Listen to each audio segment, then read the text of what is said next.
Alright, so in this equation, I'm going to be solving 9 to the power of x is equal to 36. So to start, my variable in this equation is x, which is what I'm going to be solving for. And we can already tell that x is not going to be a whole number because 9 to the power of 1 is 9 and 9 to the power of 2 is 81. So we know that x is going to be somewhere in between 1 and 2. So we want to find the exact value of x. So to do that, what I'm first going to do is take the log on both sides. So I get log 9 to the power of x is equal to log 36. And the reason I used logarithms for this is because they have a special property that states that if I have something in the form log a to the power of b, I can move this exponent b to the front, so this turns into b times log a. So before, x was an exponent, and it's almost impossible to solve the equation just in the form x is. But now we can move x to the front and make it equal to a whole number, and now it's much easier to solve for x. So now I get x times log 9 is equal to log 36.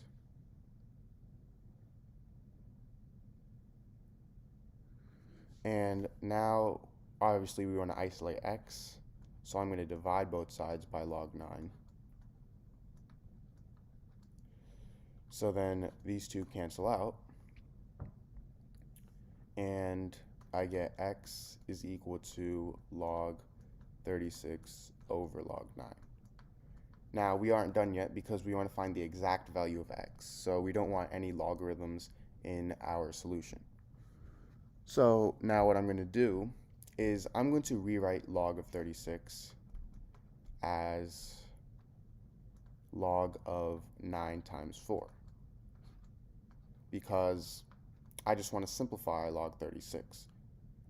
And now I can use the property that states that if I have something in the form log a times b, this is equal to log a plus log b.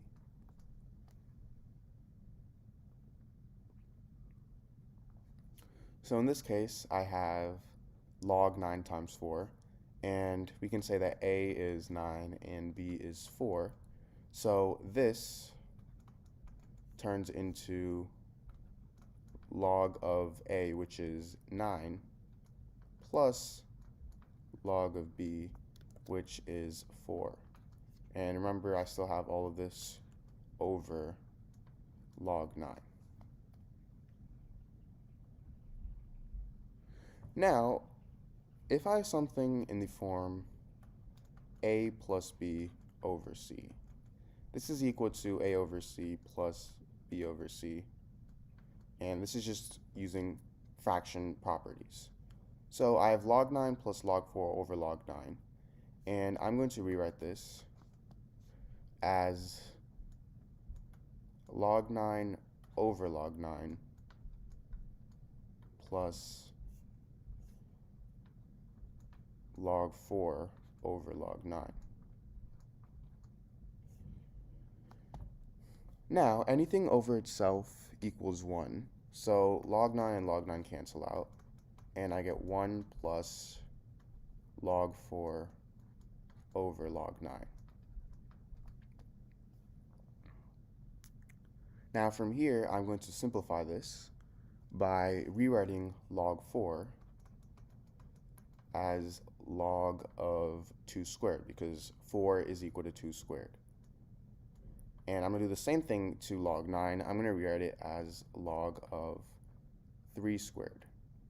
So now remember that if I have something in the form log a to the power of b, this is equal to b times log a, because I can move b to the front. So I'm going to be reusing this property on these two terms. So log 2 squared, I'm going to move the 2 to the front. And same with log 3 squared, I'm going to move the 2 to the front. So I get x is equal to 1 plus 2 times log 2 over 2 times log 3. And now I can cancel out these 2's. So I get x is equal to 1 plus log 2 over log 3.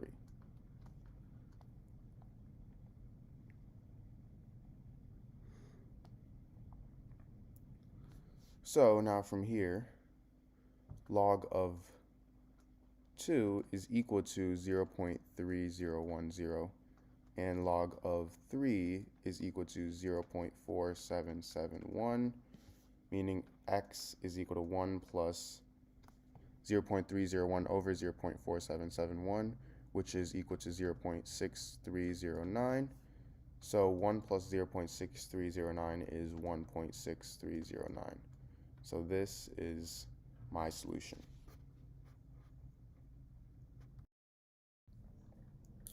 Alright, so in this video, I'm going to be solving the expression 200 squared minus 199 squared. And to solve this, I'm actually going to be using 3 different methods. So make sure to stick out for all 3 of them to find out which method is the easiest for you. So for method 1, what I'm first going to do is rewrite 200 squared as 199 plus 1 squared. So now I get 199 plus 1 squared minus 199 squared. And from here, I can use an algebraic property that states that if I have something in the form a plus b squared, this is equal to a squared plus 2ab plus b squared. So 199 plus 1 squared, I'm going to write as 199 squared plus 2 times 199 times 1 plus 1 squared. And at the end, I have minus 199 squared. And now this is equal to, you can cancel these 2 out, 2 times 199 times 1 plus 1 squared.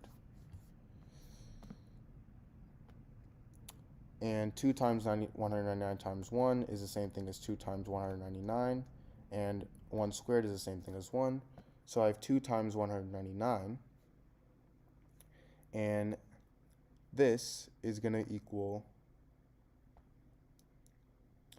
398, and I have this plus 1, which is equal to 399. So my answer is 399, and that was method 1. Now for method 2,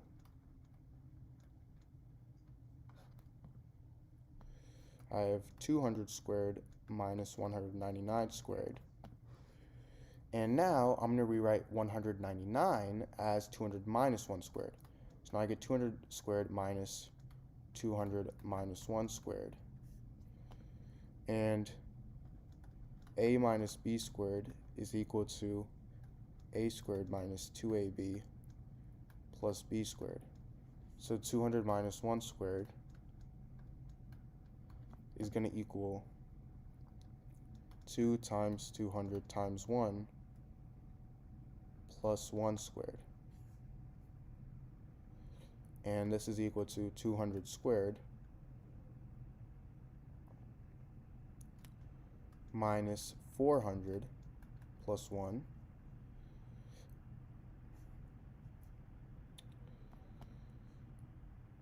and this is equal to 200 squared minus 399.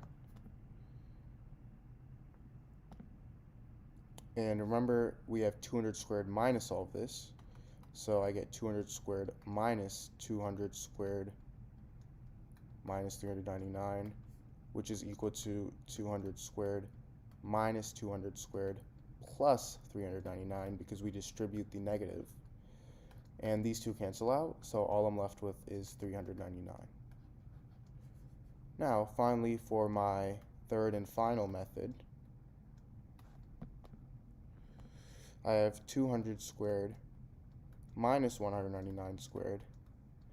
And this time, I'm not going to change these two. I'm just going to directly use the algebraic property that states that a squared minus b squared. is equal to a plus b times a minus b. So this turns into 200 plus 199 times 200 minus 199. Now 200 plus 199 is equal to 399, and 200 minus 199 is simply just equal to 1. So I get 399 times 1, and obviously anything times 1 is itself, so this results in 399. And this method was probably the easiest one, just because it took the least amount of time and the least amount of steps. But thank you for watching, and please make sure to subscribe and leave a like.